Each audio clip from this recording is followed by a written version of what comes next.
Hello, everyone. I'm Courtney. And I'm Scott, and today we will be talking about visual impairments. Vision function is classified into four different categories: normal vision, moderate vision impairment, severe vision impairment, and also blindness.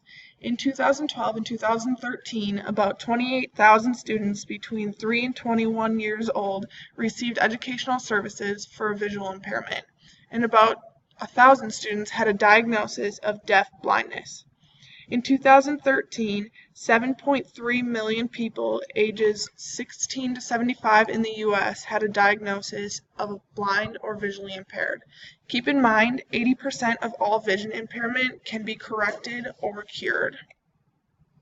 Some causes of visual impairments in children are congenital causes, which could be caused by cortical visual impairment, retinopathy of prematurity, and optic nerve hypoplasia. Some diseases that could cause visual impairments are albinism, retinitis pigmentosa, and also diabetes. Insult or injury, so anytime somebody gets poked in the eye or if they get scratched in the eye, any outside force to the eye could cause a visual impairment. And also aging. Some of the most common things with aging are cataracts and glaucoma. Some of the characteristics for students with visual impairments. The first one is low social maturity. So therefore, the student might not have the confidence it needs when to want to meet new people. And it could be that the other people that do not have visual impairments don't see them as equals and they might not want to be willing to talk to them. The next one is low physical fitness compared to their peers and restricted physical motor activity, which can be tied into overprotection that they may receive from their parents and teachers. So therefore, if their parents and teachers don't have the confidence in their abilities or just don't have the trust in letting them explore different activities and everything, it's actually hurting the student and they're actually falling behind their peers and everything. Because at a young age, students with visual impairments or just students in general, and when they're infants, need to really explore their bodies and figure out how their bodies work, so they're getting a good jump when they enter school and everything for their motor abilities. So that's that. Safety considerations to keep in mind is keep play areas free from clutter and obstacles, so students are not tripping over different obstacles and things you might have on the floor.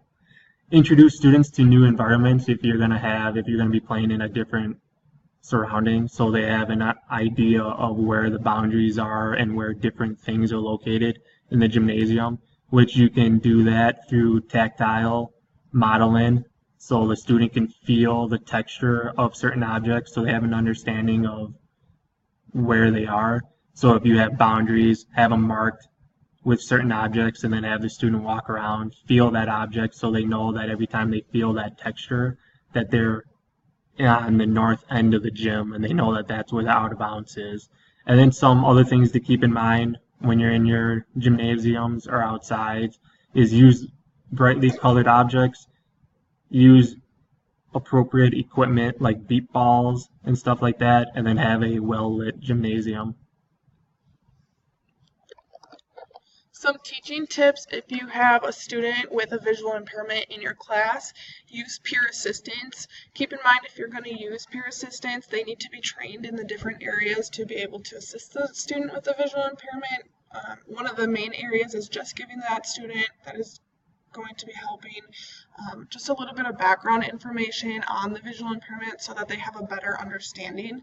And guiding is the most common form of assistance in physical education. Guiding is when the student with a visual impairment hangs on to the back of the other student's arm right above the elbow so that they can help them navigate around the gym. Do orientation and mobility training with the student. This helps individuals with visual impairments cope with their physical surroundings. It also helps them interact with their peers as well as physical facilities and equipment. This is really important for when they graduate and they're outside of school so that they can function better in society. Also, keep a safe environment, like we mentioned before. Keep it free of clutter and have well-marked boundaries. This one is especially important if you're going to be shrinking the size of your gymnasium at all, showing that student around, letting them feel where those boundaries are so that they have a better understanding of the makeup of the classroom. Some modifications to keep in mind are tactile modeling, which we covered earlier in the presentation. So just getting the students used to certain textures and whenever they feel those textures, what that means to them. Have bells. So for example, that would be like if you're doing a disc golf unit, you would put bells on your target so they have an understanding of where the target is. And then you can have buzzers so they know when to switch stations or when the activity is over. And then you can have balls that make sound, like beep balls, so they know where the ball is at all times and they can hear it coming so they can react and make a play.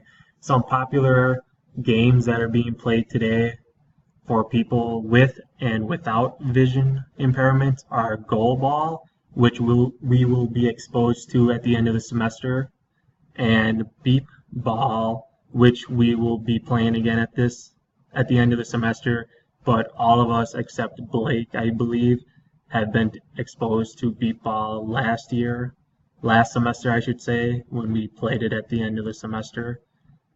For class tomorrow, you guys can go ahead and bring in 2 different types of modifications that you guys as teachers will use in your PE settings.